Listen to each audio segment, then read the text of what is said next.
Hi everyone, I'm Heather Brandt, Associate Dean for Professional Development in the Graduate School. And today we're going to have a question and answer session with our faculty co-directors for the Graduate Civic Scholars Program. The Graduate Civic Scholars Program is a professional development opportunity for all graduates at the University of South Carolina, and especially those graduate students who are interested in community and public engagement. And we're going to learn more about our faculty co-directors and those programs today. So let's get started with introductions. So Kirk, could you go first? Hi, I'm Kirk Foster. I'm an assistant professor at the College of Social Work and one of the co-directors of the Graduate Civic Scholars Program. Hi, I'm Allison Marsh. I'm an associate professor in the history department and I'm the director of the public history program. Hello, I'm Lucy Ingram. I'm an associate professor in the Department of Health Promotion, Education and Behavior, and also the director of the online MPH program in HPEB. All right, so we have Dr. Foster, Dr. Marsh, and Dr. Annang Ingram with us today to answer all of these questions that you may have about the Graduate Civic Scholars Program. So let's get started here. Graduate students can go online and they can read about the program and what it says, but what is this program? What does this program really offer to students? Would one of you like to start off in your own words? You should, Kirk.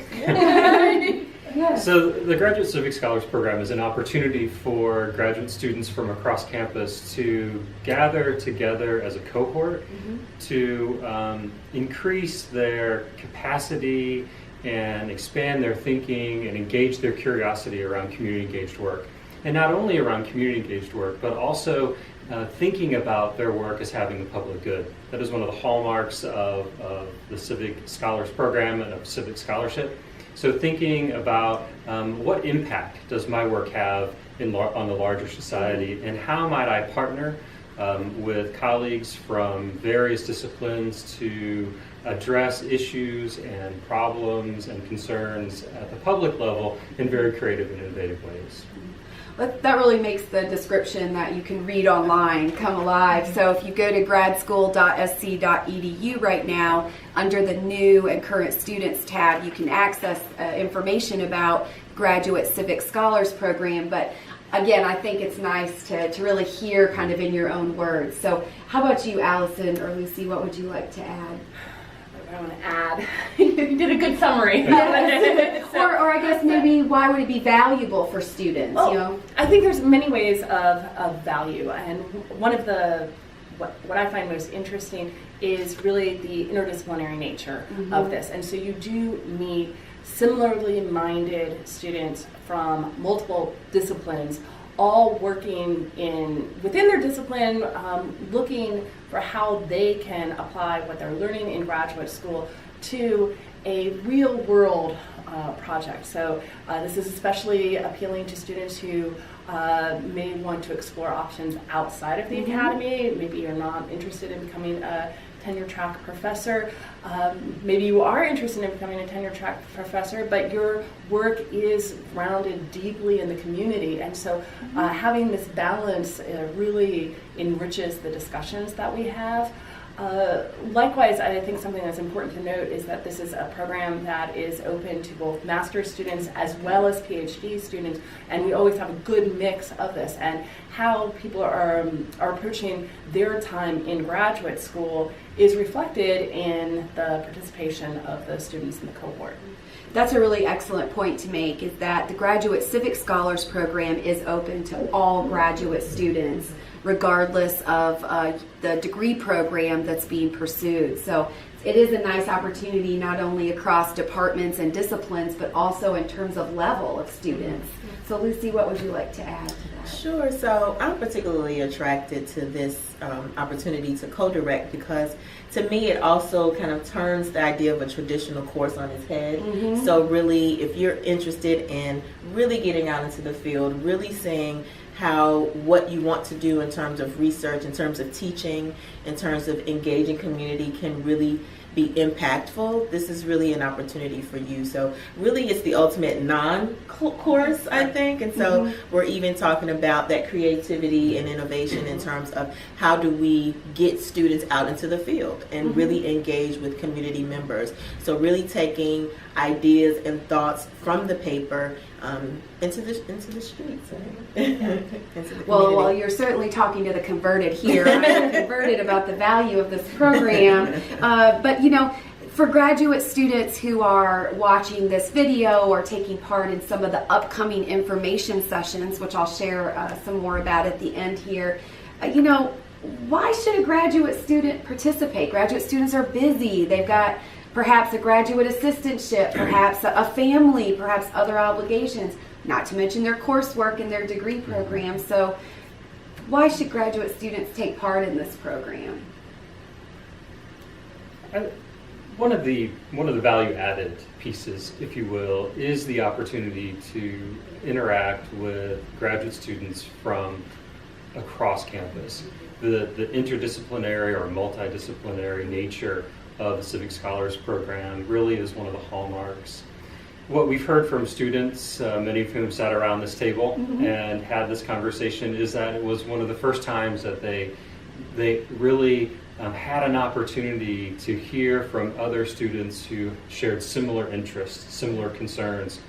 And they were coming from departments where community engagement and civic scholarship or public scholarship may not have been as prevalent, and they were searching for a place to call home, searching for like-minded colleagues. And it was in the program that they really found that place to connect with other graduate students who were thinking similar things, who shared some of the same struggles.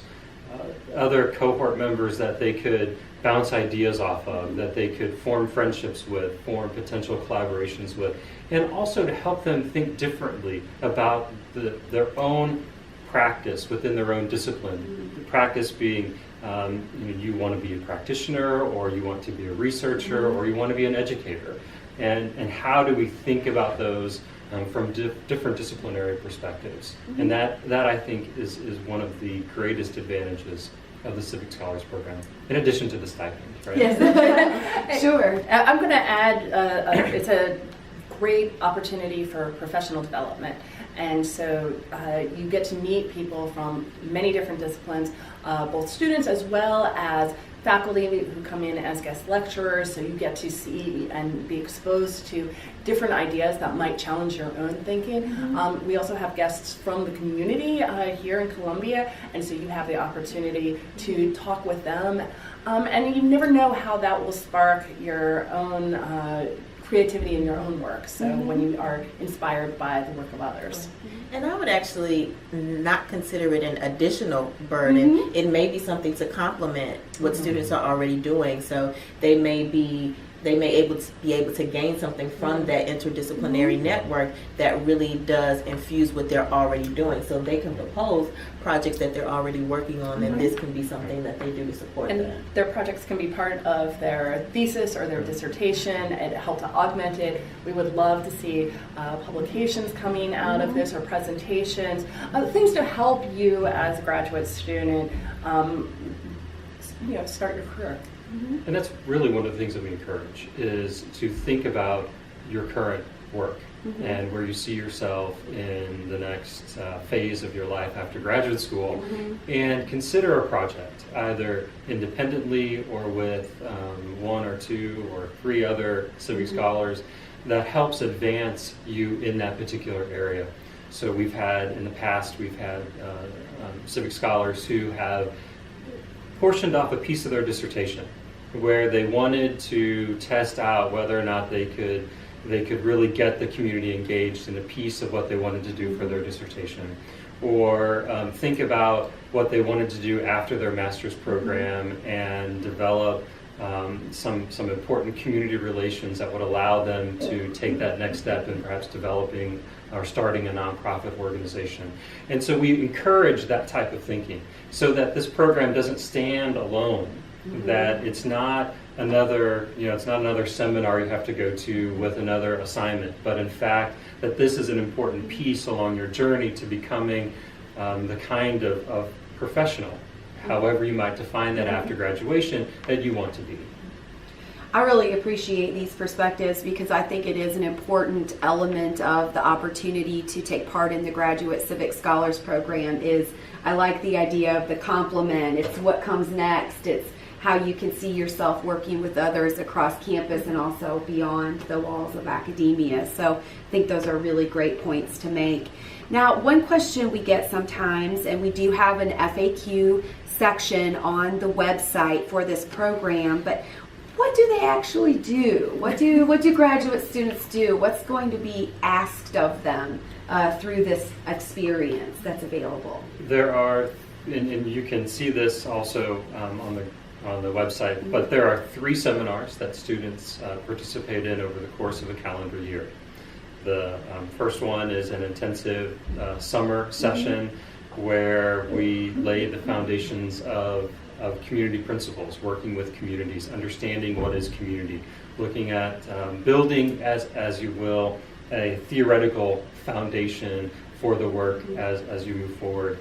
And the fall and the spring seminars meet monthly, and that's an opportunity to develop particular ideas. We check in about projects. We invite speakers from across campus and from out in the community to talk about issues that are very important to this kind of work, and it covers quite a variety of topics.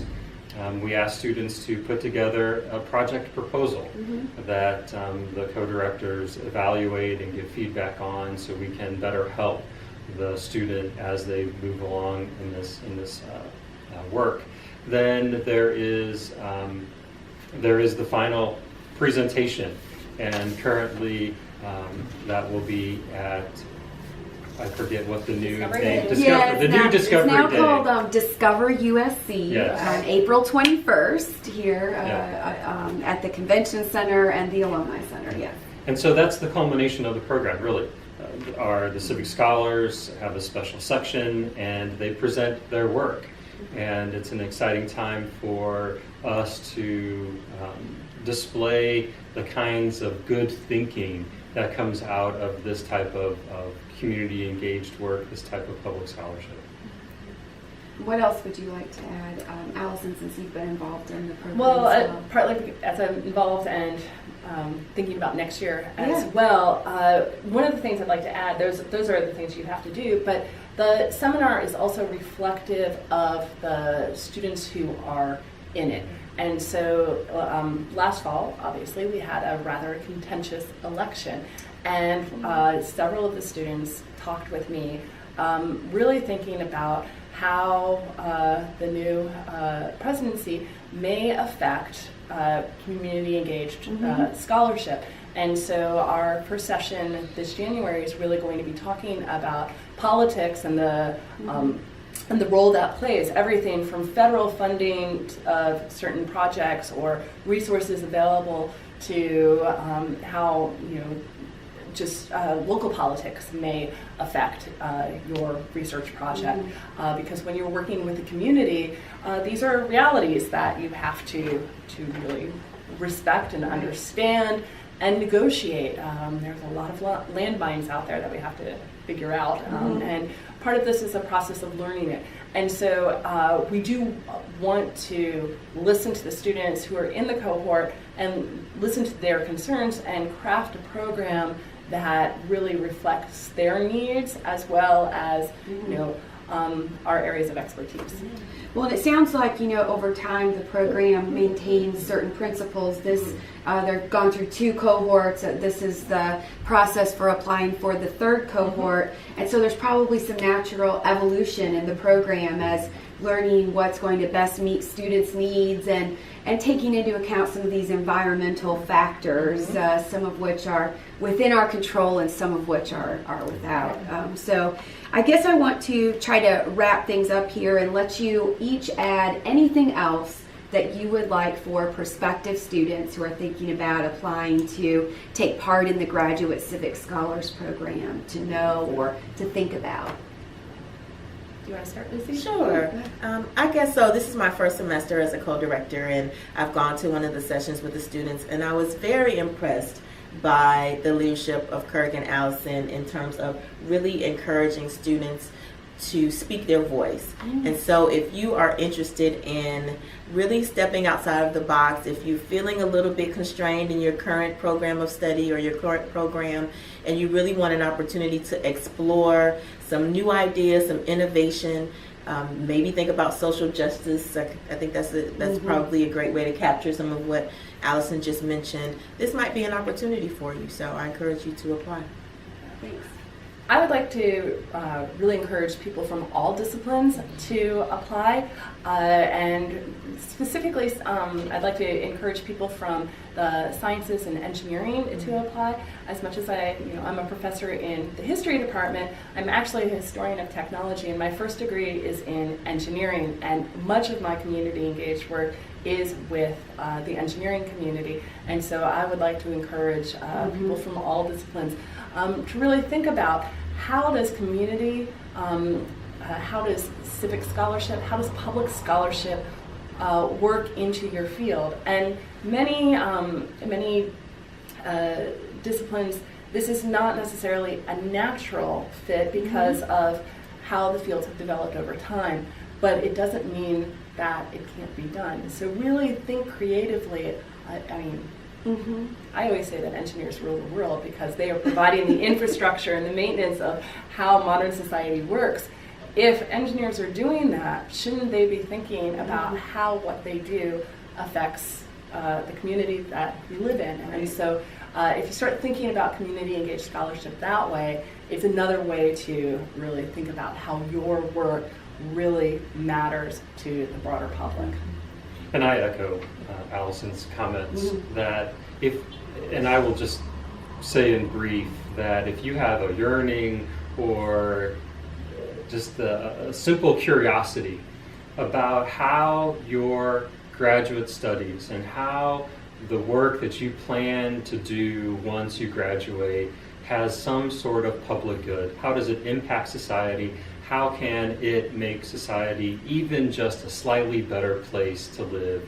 Then the Civic Scholars Program is a great place to come and explore those and to work with colleagues from other disciplines to expand your thinking, to expand your reach, and understand better how it is that all of us in our unique ways, in our collective ways, impact the world for the good. Well, thank you, and thank you to all of you for your work in this program. I think it's a tremendous opportunity for graduate students at the University of South Carolina to take advantage of these experiences, to complement what they're already doing, and to help expand their universe and really start to think about what we learn inside the walls of this academy, how it really does matter to people outside. So to close up, for the 2017-2018 Graduate Civic Scholars Program, applications are due by 5 p.m. on January 31st. Leading up to the application deadline, we will have 2 information sessions. The first information session, including all of these folks, and also 2 current Graduate Civic Scholars will be joining us, Kalia Lewis, who is a doctoral student, and Kate Olskamp, who's a master's student, will be joining us for the webinar on January 10th from 4 to 5 p.m. And the registration information will be broadly shared via graduate school social media. And then we'll have an in-person information session on January 19th from 4 to 5 p.m. in the Burns Building in room 311. So if this has piqued your interest at all, which we hope it has, we hope you'll consider applying for the Graduate Civic Scholars Program and take advantage of this wonderful opportunity.